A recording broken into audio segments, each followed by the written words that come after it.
Amis de la prière, nous sommes aujourd'hui au 5e dimanche du temps ordinaire de l'année B. Ce dimanche n'est pas comme les autres en termes de liturgie. Oui, c'est le dimanche de la bonne nouvelle d'un Dieu qui guérit et qui nous délivre de tout mal. C'est aussi un dimanche d'une grande réflexion. Disposons-nous pour accueillir Jésus qui vient guérir nos cœurs, qui vient nous accompagner dans nos souffrances. Accueillons ce roi de gloire qui est venu nous libérer et nous sauver.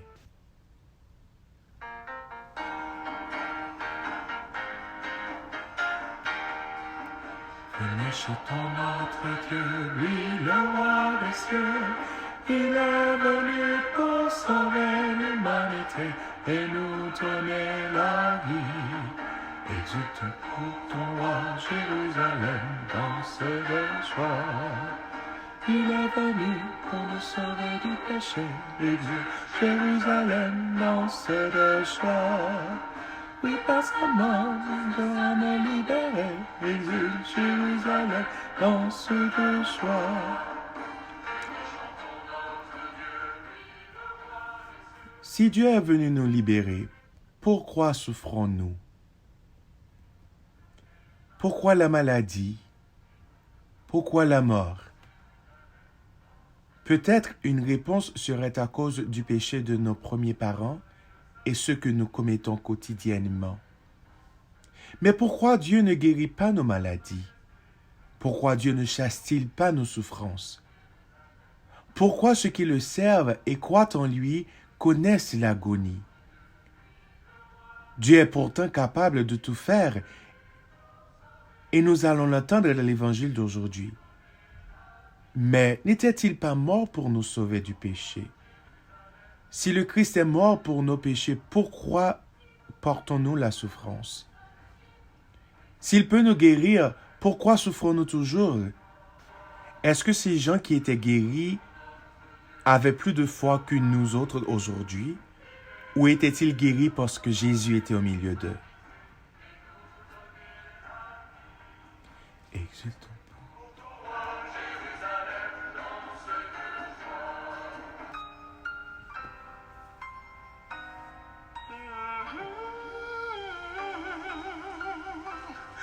Pour qui ça m'a crié,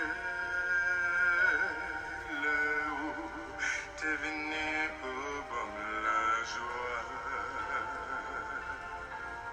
Pour qui ça m'a souffri, le haut des bras, toute souffrance y'a pour moi. Pour qui ça m'a traîné, l'homme même monté. Lecture du livre de Job, chapitre 7, versets 1-4, puis 6-7. Job prit la parole et dit: « Vraiment, la vie de l'homme sur la terre est une corvée. Il fait des journées de manœuvre. Comme l'esclave qui désire un peu d'ombre, comme le manœuvre qui attend sa paye, depuis des mois, je n'en ai en partage que le néant. Je ne compte que des nuits de souffrance. À peine couché, je me dis, quand pourrais-je me lever? Le soir n'en finit pas. Je suis envahi de cauchemars jusqu'à l'aube. Mes jours sont plus rapides que la navette du tisserand. Ils s'achèvent faute de fil. Souviens-toi, Seigneur, ma vie n'est qu'un souffle. Mes yeux ne verront plus le bonheur.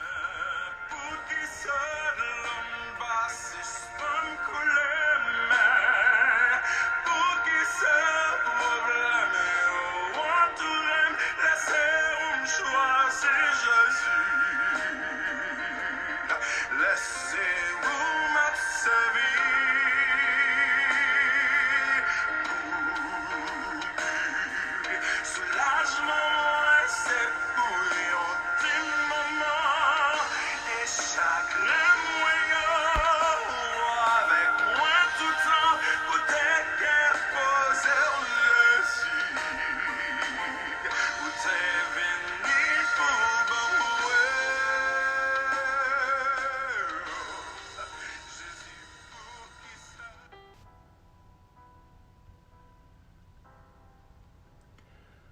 Job était un homme très riche. Il avait tout. Il était un homme juste et droit. Il n'a jamais péché, comme il n'a jamais cessé de louer Dieu. Le diable voulait faire un exemple de Job en disant à Dieu, « Job te loue toujours et a crainte de toi à cause des richesses que tu lui donnes. Enlevez-lui ses richesses et tout ce qui lui apporte la joie, il va te maudire aussi vite qu'il le peut. » Le diable avait connaissance de Job comme il a connaissance de nous. De même que l'esprit mauvais connaissait Dieu, ainsi que l'esprit mauvais nous connaît. Il connaît nos faiblesses, et nos faiblesses sont pour lui une opportunité de nous ramener loin de Dieu. Quelle était la faiblesse de Job? La crainte de Dieu? L'amour de Dieu? Alors le diable a tout pris pour prouver qu'il ne craigne pas vraiment Dieu. Le diable lui a tout pris pour que Job puisse maudire Dieu. En plus de prendre tout ce qu'il avait, il lui jeta une maladie de peau qui était presque ou pire que la lèpre. Et voilà que la femme de Job ne le comprenait plus. Ses amis ne le comprenaient plus. Ils ont tous pensé que Job était puni par Dieu. Ils ont tous pensé que Job avait péché contre Dieu et c'était pour cela qu'il souffrait. C'était là sa punition. Nous aussi nous attribuons nos souffrances à une punition. Combien de fois nous pensons que le malheur nous arrive parce qu'on a péché contre Dieu? Combien de fois nous demandons pardon à Dieu pour nous éviter des tourments? Pour nous, et comme pour les amis de Job, nous pensons que la justice de Dieu est noire ou blanc. Pourtant, Dieu fait lever son soleil sur le bon comme sur le mauvais. Quand nous perdons un être cher, quand nous perdons ce mari, cette femme, quand nos enfants ont des difficultés ou qu'ils atteignent des infirmités, nous proclamons qu'avons-nous fait au bon Dieu.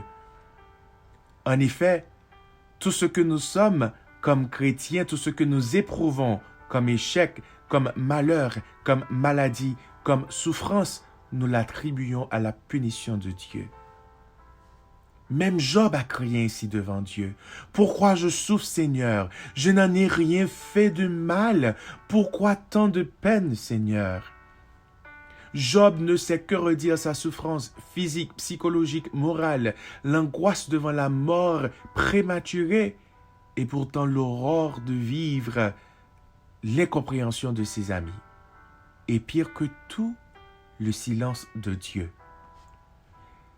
Si la justice de Dieu ne consiste à récompenser scrupuleusement les bons et à punir les méchants, alors Job ne devrait pas souffrir, mes amis. Justement, Job a toujours mené une vie droite et juste devant le Seigneur. Il ne mérite pas d'être puni. L'autre raisonnement à la souffrance que nous faisons, c'est que c'est comme une école de vertu. Nous disons qui aime bien châtie bien. Par exemple, un des amis de Job ose lui dire « Heureux l'homme que Dieu réprimande, ne dédaigne donc pas la sermence du puissant. C'est lui qui, en faisant souffrir, répare, lui dont les mains en brisant guérissent. » Mais pourquoi Dieu châtierait-il Job s'il n'avait rien à lui reprocher? Comment oser dire en face de malades ce qui vous arrive est très bien? Il est vrai que certains, avec la grâce de Dieu, trouvent dans la souffrance un chemin qui les fait grandir. Mais la souffrance reste mal. Mais Dieu ne nous punit pas. Dieu ne nous fait pas souffrir. Amis de la prière, Dieu a ses mystères. Il y a des choses que l'intelligence et la logique ne nous permettent pas de voir ou de comprendre. Job ne cesse de clamer, hurler sa souffrance et sa révolte, mais jamais il n'a cessé d'affirmer que Dieu ne peut être que juste. Puis peu à peu, la voix de l'expérience lui parle. Il a vu combien de fois les bandits vivent heureux, combien de fois les bandits restent impunis, combien de fois les bandits connaissent la mort sans souffrir, pendant que des gens honnêtes, des innocents, ont des vies d'enfer et de longues agonies. Non, il n'y a pas de justice comme on dit. Et ses amis ont tort de prétendre que les bons sont toujours récompensés et les méchants toujours punis. Rappelez-vous du mauvais larron. Il était le premier à hériter sa place dans le ciel. Alors, Job comprend qu'il s'est lui-même trompé sur la justice de Dieu. À la fin, à bout d'arguments, il fait acte d'humilité et reconnaît que Dieu seul sait les mystères de la vie. Job nous indique ici le chemin. Ne pas retenir nos cris. Il faut crier vers Dieu quand nous souffrons, mais garder confiance et tenir fort la main de Dieu, puisqu'il est avec nous tous les jours jusqu'à la fin du monde. La souffrance en soi est toujours un mal. Seigneur Dieu, reste avec nous dans nos souffrances. Reste avec nous dans nos douleurs. Fais-nous grandir plus près de toi dans nos souffrances. Ne permets pas que nous ayons doute de ta bonté envers nous, de ta puissance et de ta fidélité. Seigneur, l'important c'est que tu restes avec nous. L'important c'est que tu sois avec nous.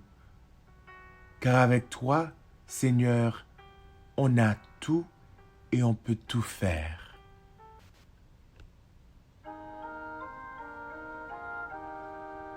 Bénissons le Seigneur qui guérit nos blessures.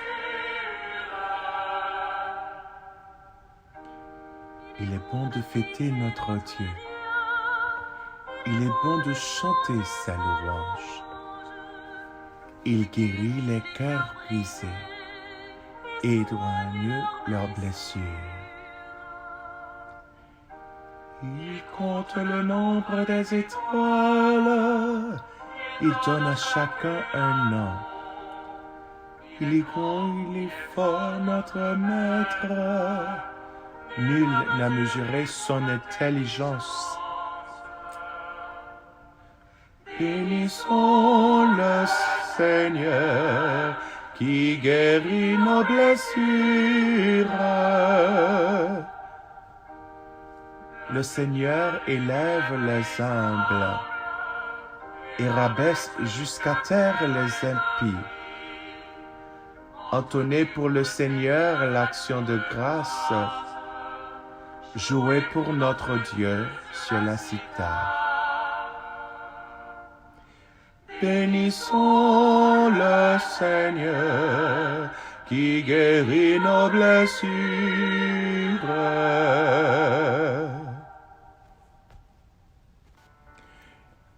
Deuxième lecture tirée de la première lettre de Saint Paul apôtre aux Corinthiens, chapitre 9, les versets 16-19, puis 22-23. Frères, annoncer l'Évangile, ce n'est pas là pour moi un motif de fierté. C'est une nécessité qui s'impose à moi. Malheur à moi si je n'annonçais pas l'Évangile. Certes, si je le fais de moi-même, je mérite une récompense. Mais je ne le fais pas de moi-même. C'est une mission qui m'est confiée. Alors, quel est mon mérite? C'est d'annoncer l'Évangile sans rechercher aucun avantage matériel et sans faire valoir mes droits de prédicateur de l'Évangile. Oui, libre à l'égard de tous, je me suis fait l'esclave de tous afin d'en gagner le plus grand nombre possible. Avec les faibles, j'ai été faible pour gagner les faibles. Je me suis fait tout à tous pour en sauver à tout prix quelques-uns. Et tout cela, je le fais à cause de l'Évangile, pour y avoir part moi aussi. Parole du Seigneur. L'annonce de la bonne nouvelle doit être une mission, une vocation, nous dit saint Paul. La récompense en elle-même, c'est de pouvoir annoncer cette nouvelle. Vous avez reçu gratuitement, donnez gratuitement. Ne faites pas de cette mission un métier. N'essayez pas de vous payer vous-même en commercialisant la parole de Dieu. Faites comme Saint Paul. Donnez-vous entièrement pour l'annonce de l'Évangile et laissez Dieu prendre soin de vous. Car vous valez plus que les oiseaux du ciel. Dieu notre Père les nourrit. Il connaît déjà vos besoins. Ayez foi en cette bonne nouvelle que vous annoncez, et le reste vous sera donné. Ne faites pas un métier. Soit vous servez Dieu, ou vous servez votre faiblesse. Votre faiblesse sera exploitée par le diable qui connaît aussi vos pensées, qui vous manipulerait juste à vous ôter le don de Dieu. La gratuité est le seul régime qui s'accorde avec le discours sur la gratuité de l'amour de Dieu. Bien sûr, il faut vivre et assurer sa subsistance. Mais Paul nous dit très fort ici que la prédication de l'Évangile est une charge, une mission, une vocation et non un métier. Cependant, mes amis de la prière, c'est à vous de vous occuper des affaires de Dieu. Prenez soin de votre Église, donnez vos offrandes pour participer à l'annonce de la bonne nouvelle et assurer la continuité de l'évangélisation. De même, il faut prendre soin de ceux qui prennent leur temps pour vous apporter la bonne nouvelle du Seigneur. Il faut vous assurer qu'ils continuent à faire le travail sans grand souci. Amis de la prière, recherchons donc ce qui convient à la paix et à l'édification mutuelle. Évitons ce qui peut causer notre chute dans le service de Dieu. Sachons que seul Dieu suffit. Si nous le servons, donnons-lui entièrement tout ce que nous avons pour que lui, il puisse nous remplir en après. Dieu seul suffit.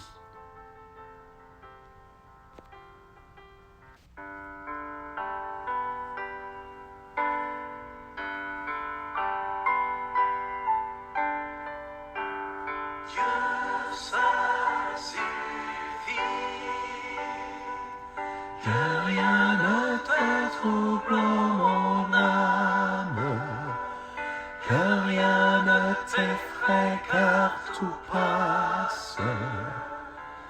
Dieu ne change pas.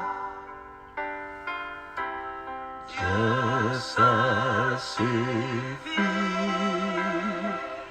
De toute la patience triomphe. En Dieu nous ne manquons de rien. Dieu seul suffit.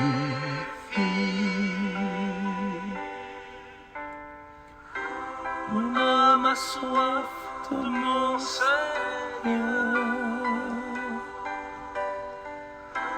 Mon âme chante de ses grandeurs.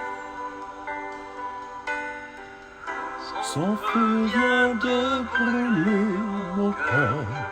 Je m'en remets, je m'en remets à mon Seigneur. Dieu seul suffit. Que rien ne te trouble mon âme. Que rien ne t'effraie car tout passe. Dieu ne change pas. Dieu seul suffit. De toute la patience triomphe. En Dieu nous ne manquons de rien. Dieu seul suffit.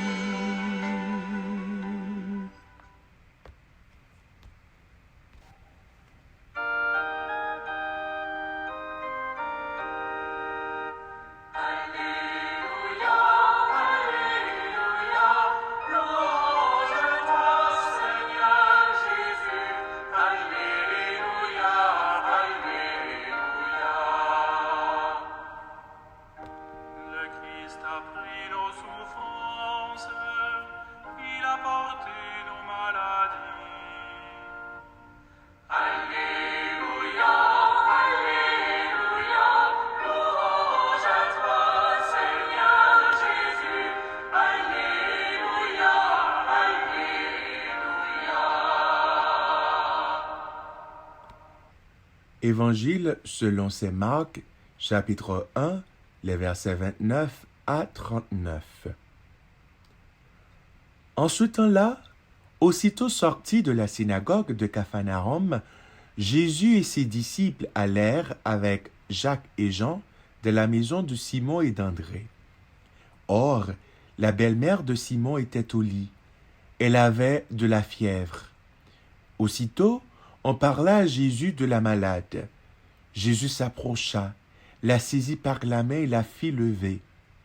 La fièvre la quitta et elle les servait.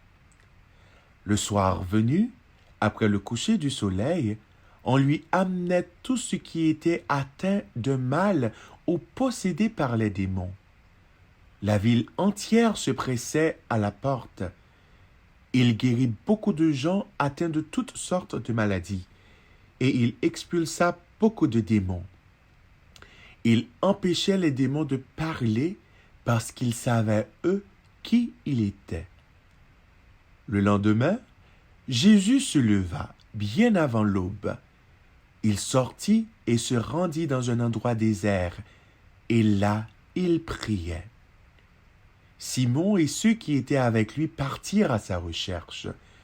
Ils le trouvent et lui disent « Tout le monde te cherche. » Jésus leur dit « Allons ailleurs dans les villages voisins, afin que là aussi je proclame l'Évangile, car c'est pour cela que je suis sorti. » Et il parcourut toute la Galilée, proclamant l'Évangile dans leur synagogue. Acclamons la parole du Seigneur.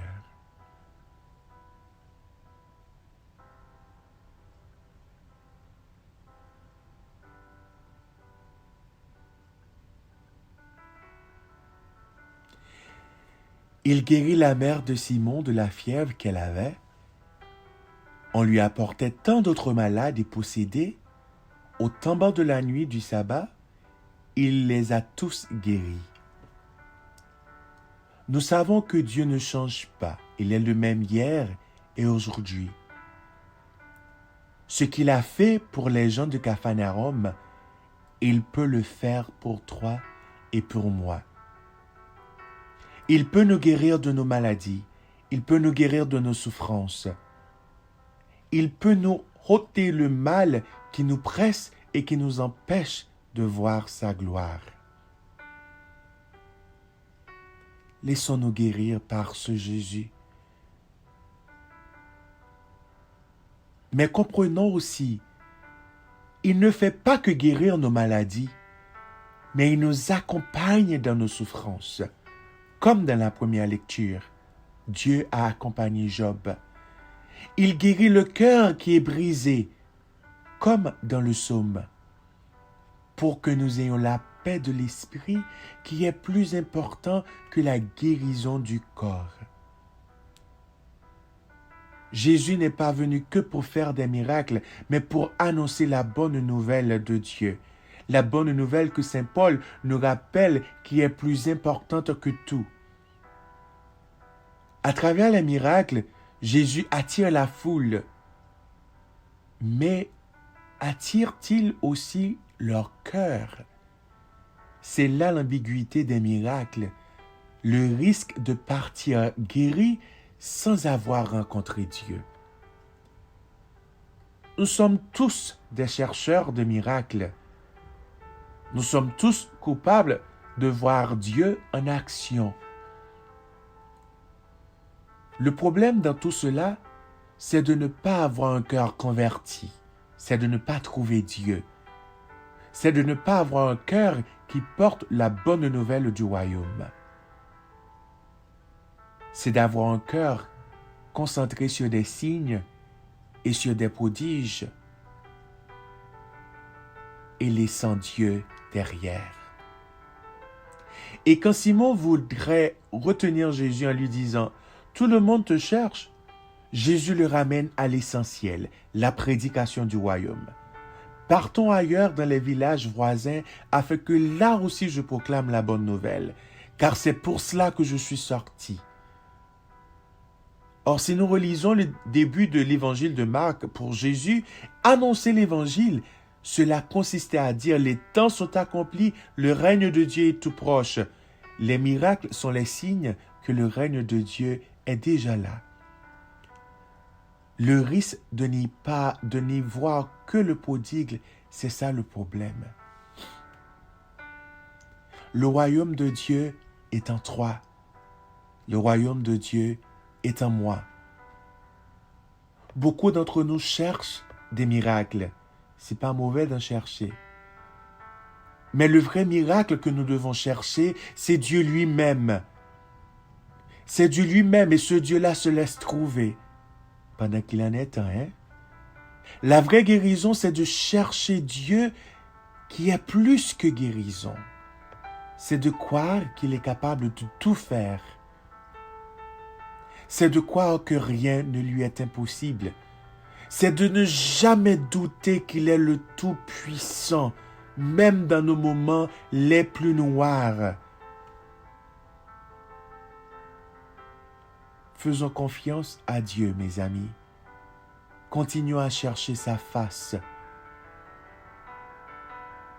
Il est plus que miracle, mais il est la bonne nouvelle qui délivre de tout mal.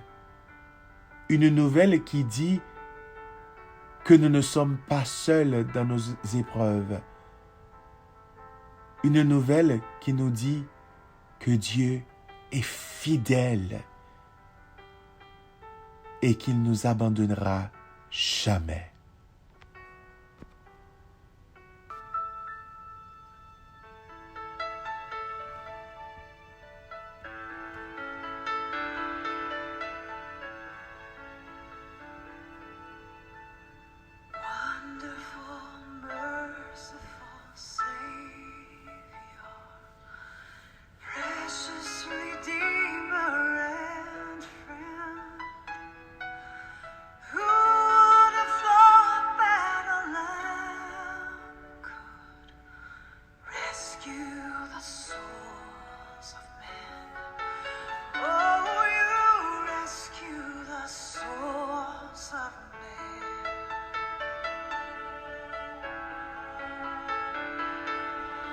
Counselor, Comfort, Keeper, Spirit belongs to embrace.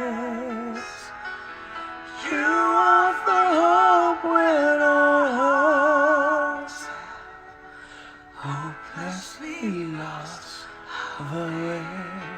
Oh, we're hopelessly lost the way. Hallelujah. You are the one that we praise.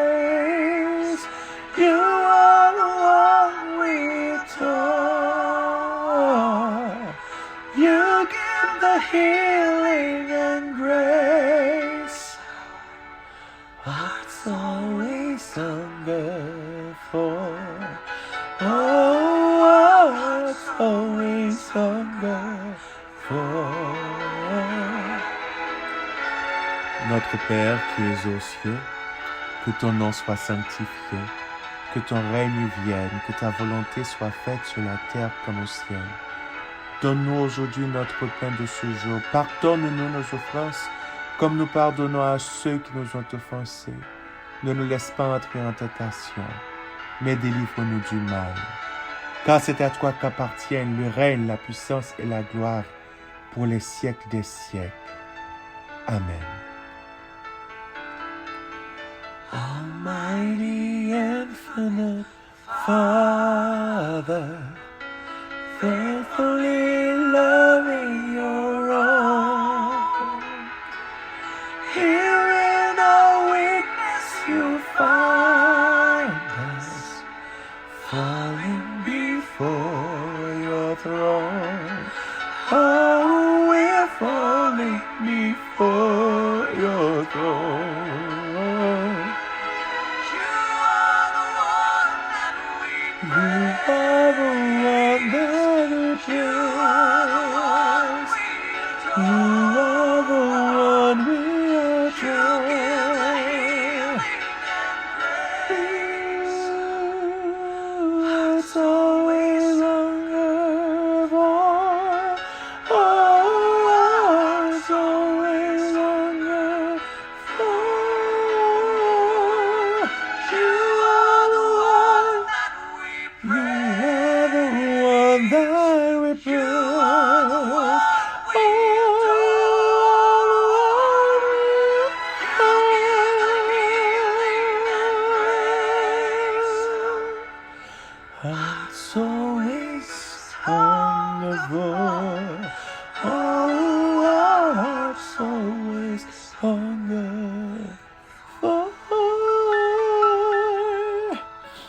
Amis de la prière, c'était avec vous Carlo Balthazar pour cette méditation.